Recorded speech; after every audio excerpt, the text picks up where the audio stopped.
Hello, beautiful people. You're welcome to our channel.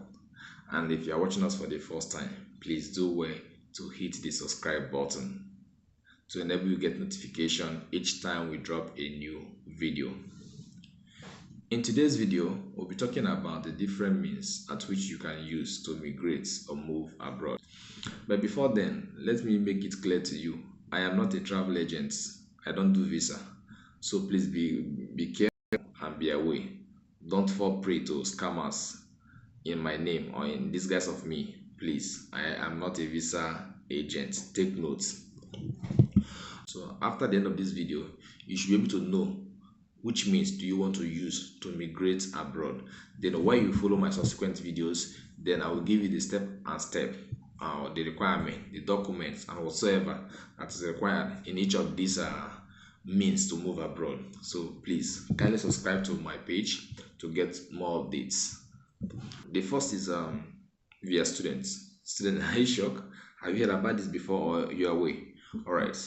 So in this students students route, is that you are going for your first degree, that's as a bachelor, or if you have your bachelor, you are going for your masters, or if you have your masters, you are going for your PhD.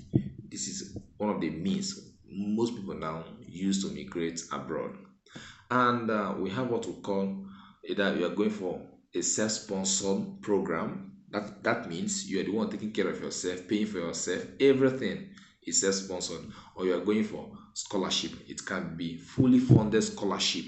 Maybe that means that you are not paying any dime after getting admission, the processes and everything. The particular entity responsible for the scholarship takes care of everything. Then if you're going for partially funded scholarship, that means maybe you have to pay part of the money while the entity responsible for the partially funded scholarship pays for other part of the money. You understand? So let's go to the second one, which is the tourist means. Tourist, yes.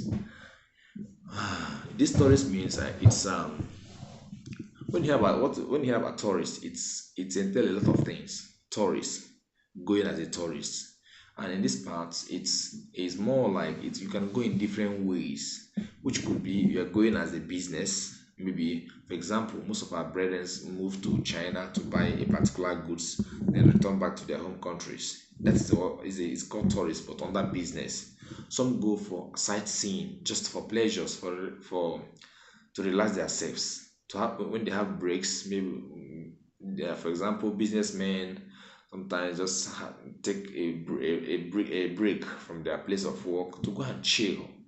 You understand? So you too can also move abroad using this means, but it entails a lot of requirements which you must meet up before such country will grant you entry or their visa. You understand? We equally have the going as a visitor. That means you must have somebody there who is inviting you to the country, maybe a brother or a friend or a sister or whatsoever, but you must have an invitation to come, and the person inviting you will have to provide some documents showing that he is capable of taking care of you, and he will maybe like giving assurance that you are returning back. You understand? Then you also have the conference. All of these fall into what tourists do.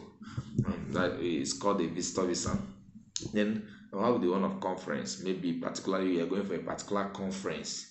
It could be academic conference, it could be whatever conference, but then you must have what we call an invitation for that conference.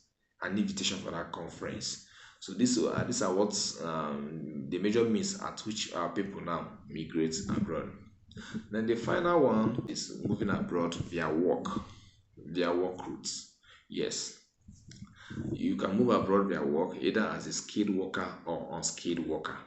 And here comes the one of the most taskful one, because if you're moving as a skilled worker, you must meet up some criterions to prove to the embassy or that country that you are more qualified, or you are qualified for that particular role you want to move in there.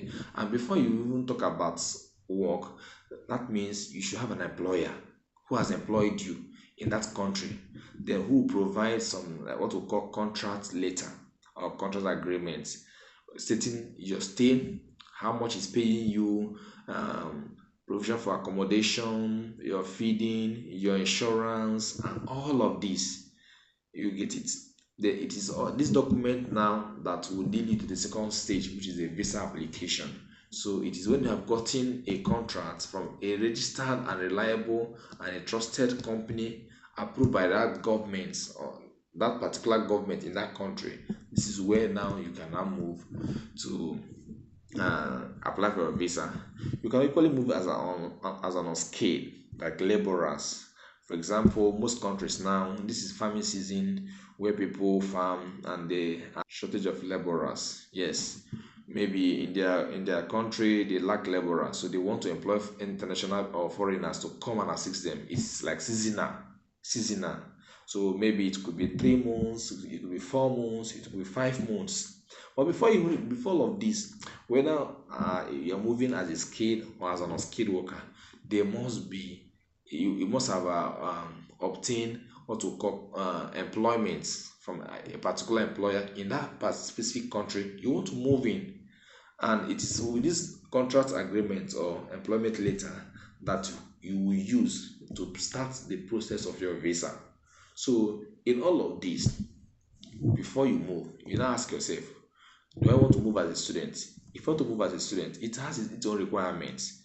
For example, proof of funds, you have to pay tuition fee. Then, if you're moving as a tourist, you should also have proof of fund, stating that within your time of stay in this particular country, you will return back. This is to convince the consular or the embassy to grant you the visa to go. They will not have confidence that, okay, with all the documents you have provided, when once he arrives their country, or then within that time frame you gave that you'll be staying, they have the assurance that you are coming back. You must convince them. Having said all this now, you should be able to know which means you want to migrate. And most people who want to migrate under students is because they find it difficult to get a job. So they want to go through students. But then it is money, you must have enough, you must have a sufficient fund before talking about students.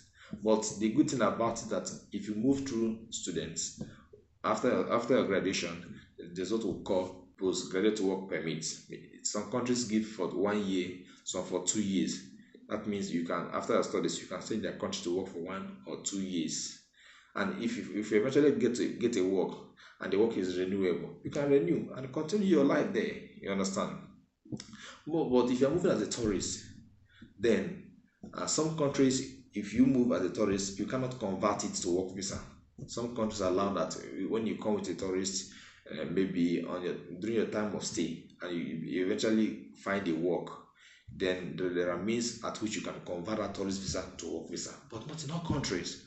Let's take, for example, in Canada, previously it was allowed, but of recently it has been banned. So you cannot convert a tourist visa again to a work visa.